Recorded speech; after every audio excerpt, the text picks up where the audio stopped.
Hey YouTube, today we have a repair of another 19-inch K7000 chassis. This one came to me as untested, as always.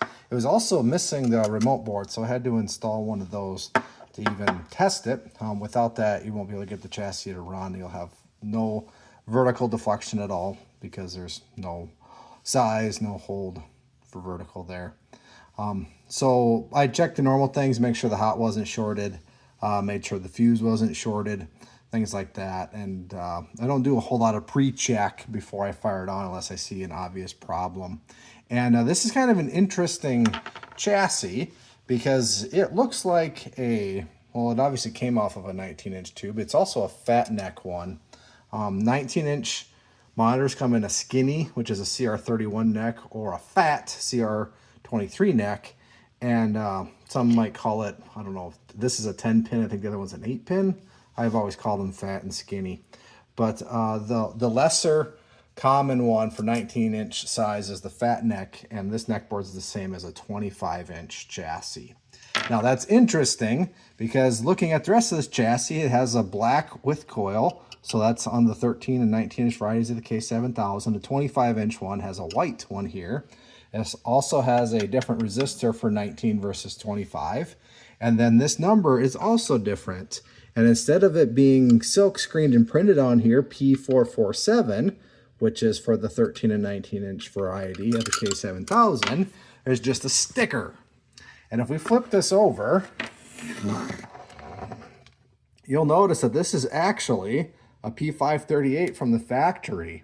And then this was modified to run at the factory on a 19-inch tube. So again, it had a fat neck board, just like a 25 would, but then they changed out the unique components that are for the 19-inch chassis versus the 25-inch chassis. So kind of a unique one here. Not sure why they did that, but they did. And then also more proof that it's a 25-inch labeled board. 25-inch has a 2 amp slow blow fuse, whereas the 19 and 13-inch ones have a 1.5 amp slow blow. So it's labeled wrong here, but there's the correct fuse value installed. So kind of an interesting little ordeal. And when I first fired this one up, I was watching the B plus before I hooked up a signal, and the B plus came up as 140, which is a little high, but it obviously wasn't high enough to shut the monitor down. And this is the cap, C57, that can cause you to go into high voltage shutdown immediately. If this is really, really bad, it'll happen instantly. You'll spike it at about 160, 170 volts, and the monitor will shut itself off. But if this one's kind of on its way out, it might actually let that voltage, the B plus voltage, creep up a little bit, but not high enough to shut it down. And then also, kind of interesting, once I replace that, just to get the B plus back into check, I noticed that it's kind of hard to see in there, but from the factory, this still has the 25-inch voltage regulator, which is a 130 volt part. So this is an STR 3130. So it's kind of funny that this 19-inch chassis has been from the factory running the 25-inch voltage regulator its whole life. It's because that should be a 123 volt part instead of 130. So that's the actual one that should be in there, but the one that's for 25 inches, 3130. So after replacing C57, I had a good stable B plus voltage at 130, even though it's the wrong regulator. The regulator's working fine. And then hooked up a signal to realize that I have vertical collapse. So then looking at the vertical collapse causes, we've gone through these in other videos, but again, your 24 volts for your vertical drive comes off of the parts that are in there. And you need to make sure that that is getting over to here through this blue wire, and you can connect a wire to check for that 24 volts at pin 6 of your regulator, or kind of the easier spot, hopefully we can get in there, on this diode. If you go to the left there, that's connected to that same pin that you need to test off of. So you can usually get an alligator clip on that side of the diode so that you can not have to mess around with too many hanging out wires. But on this chassis, everything was good. It had this power supply there. I just checked quickly the caps. So C50 here, this big 1000 one can cause vertical collapse. I've also seen this smaller one. Don't know the number. I think that's C56. I need better light. C46 or 48. I've seen this 100 microfarad cap be completely dead and cause vertical collapse as well. So replaced that and then fired it back up, and it was still in collapse. So then kind of poking around, nothing seemed out of the ordinary. So I decided just to swap out the vertical IC with some of my used parts that I have on hand. And I couldn't tell if my used parts were good or bad. And I didn't have any of that particular style. So the one that was pulled out is on the left here.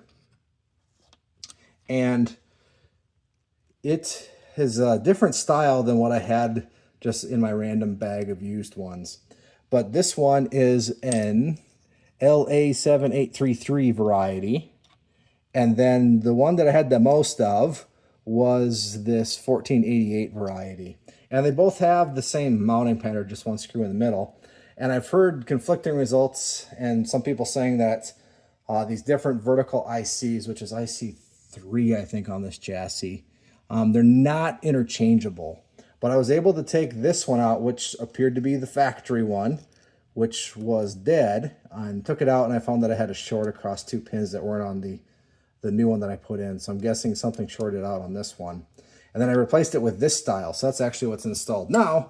And it fired up and it worked. So I was able to swap these two different styles, and on this chassis it happened to work.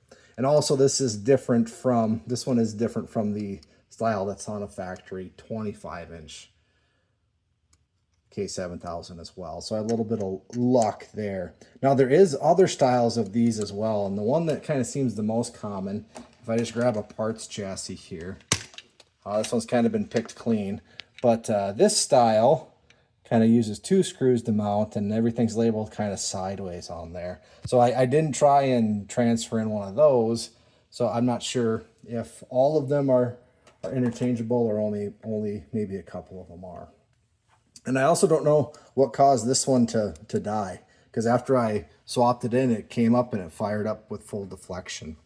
It could be a combination. Again, this one didn't have a remote board when I got it. I don't know if they tried to power it on for a long time without this, and that might have killed the vertical IC, or maybe that cap being completely open killed it after enough time. So not sure what the cause is, but it was down to the vertical deflection IC. Now the other issue that I had on this chassis, and that was kind of an initial problem, because I was having weird issues where the B plus was great. This was before I tackled the vertical issue. The B plus was great, but I actually had no picture, no heater glow or anything. So a big problem area on these chassis, whether it's 13, 19, or 25-inch, is this area where there's a lot of the large power resistors, and the chassis literally can just kind of scorch themselves. So this is probably one of the worst ones that I've tried to ever repair, because usually when they're this bad, I just throw them in the parts pile, hoping that it's a good donor for ones that aren't so burnt up.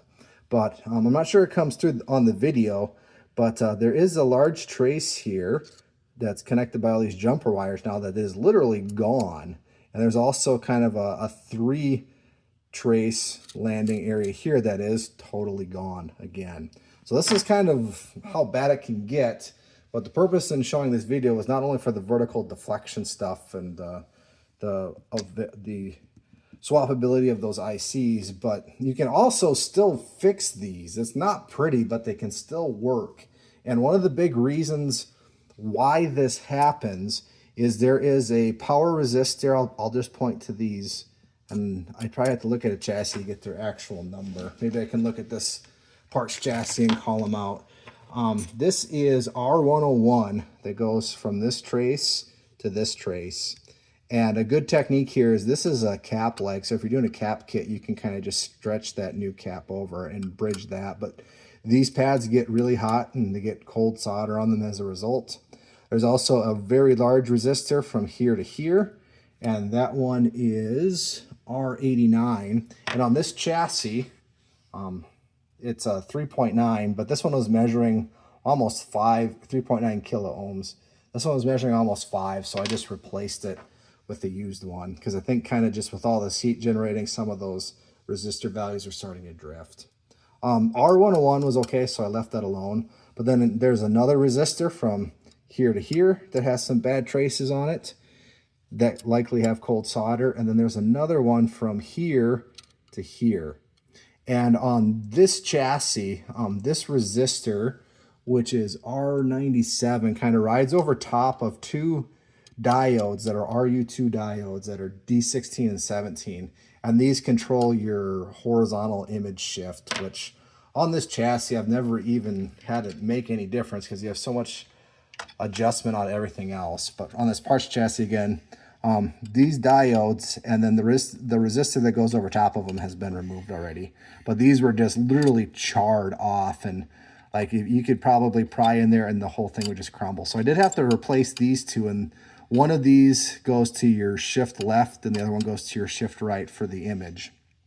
And then the resistor is also needed, but that one was pretty crusty, so I replaced those. And with those new legs, I also use them to kind of jumper things. So this is where that resistor and those two diodes connect. And again, that landing pad is literally gone, so I just connected all three legs together. And to kind of compare this with one that's burnt, but not as bad, we can use this parts chassis again. So the pad that was missing that I just connected the three components on was here. So this resistor is missing, but the two diodes are still there. So again, this diode goes to one shift position, and this diode goes to that shift position. And then you can kind of get a better idea of where this larger burnt pad needs to go. So it goes from this resistor, one leg goes and connects to that big sand resistor. It also needs to tee off and go up there, but then there's another resistor that connects, and then this was your C57 leg. So again, you can use this to kind of make a jumper. And then it also needs to go over here. So this is kind of a big landing pad that has kind of three offshoots of it. And you need to make sure with all your jumpers that the traces are restored and intact, because they have to go not just point to point, but technically this is kind of a center point where they all need to go through. So again, this isn't pretty, and these are kind of individual old component legs, but it is functional. And again, the reason that this happens is the cold solder will heat up that connection and then cause more resistance, which causes more heat, and it's kind of just a vicious cycle.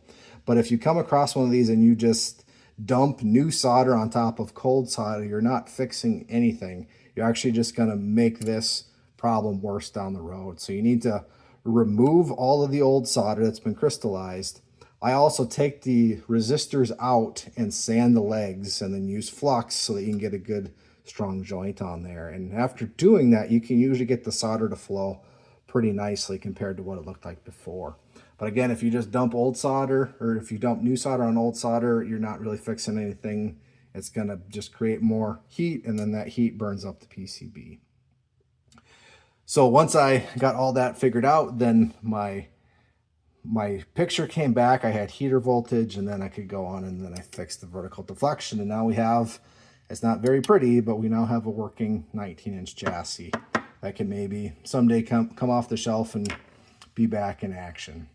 I'll stitch in a video of the chassis working at the end, but hopefully this one helps you out.